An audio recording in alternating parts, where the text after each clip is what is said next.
Sa kulungan na po nagpasko ang tatlong suspect sa pamamaslang ng isang lalaki sa Valenzuela.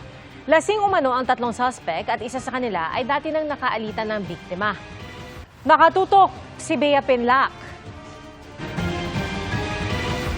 Hindi na nakapagdiwang ng Pasko ang 34 anyos na lalaking yan matapos bugbugin, hatawin sa ulo ng martilyo at saksakin ng mga kapitbahay ng kapatid niya sa Barangay Lingunan, Valenzuela City. Yung ating biktima ay dumating sa bahay ng kanyang kapatid upang mag-celebrate ng Noche Buena. Maya-maya, tinawag siya ng ating mga suspect. Paglabas po niya, yung isa sa mga suspects natin ay sinuntok siya. Yung isa doon may hawak na martilyo at yung isa naman ay may hawak na kutsilyo. Sinubukan pang isugod sa ospital ang biktima pero idineklarang dead on arrival. Ilang minuto bago sumapit ang Pasko, naaresto ang tatlong suspect. Lahat po sila, ang ating mga suspect ay positive po sa alcoholic breath examination. Mayroon na silang dating alitan na kung saan ang ating biktima allegedly ay sinuntok niya yung isa sa ating mga suspects.